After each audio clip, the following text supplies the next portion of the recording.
Hi, welcome to GreenBiz Studio. I'm Sarah Golden. I am the Senior Energy Analyst at GreenBiz, and I'm sitting here today with Rob Threlkeld. He is the Global Manager, Sustainable Energy and Supply Reliability over at General Motors. Yes, thank you, Sarah. Thanks so much for joining us today. You're welcome, thank you. So tell me, what types of initiatives is GM working on right now in regards to sustainability?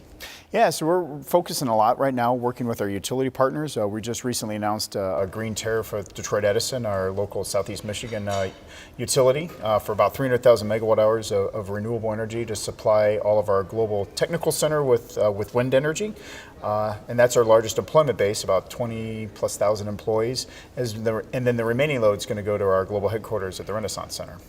So as a manufacturer, I imagine that is no easy task. What kind of challenges have you ran into in implementing that? First and foremost important thing to do is set a goal.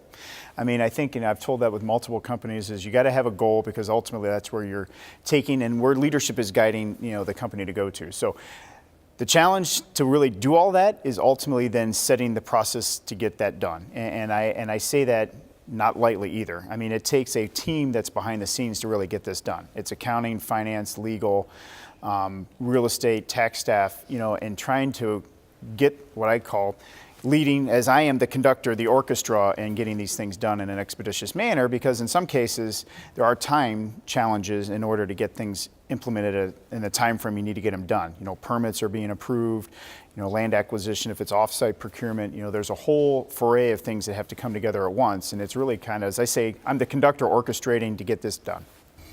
So if you were to try it all again, if you were to start over, what would you do different? What takeaways could others learn from this experience for you? Yes, so what I actually did is I took, we have in our manufacturing plants called GMS, our global manufacturing system, and basically how you build the vehicle. I took that that same process and built it into how we approve power purchase agreements or do renewable projects. So instead of relying on that person to do it, it's relying on that person's role to do it. So as the people change, the role and the responsibilities associated with doing what I need to do to keep the process moving forward on renewables does not. Any high-level takeaways about how people can be operating with their utilities often and well? Yeah, I think it's keeping that open dialogue, and ensuring that they understand that your needs as a customer and how you're trying to drive technology transformation like we are in the automotive industry. And if you think about it from a utility standpoint, they're going through just as much disruption. They're going from big centralized plants to decentralized operations, leveraging technology in a lot more decentralized way.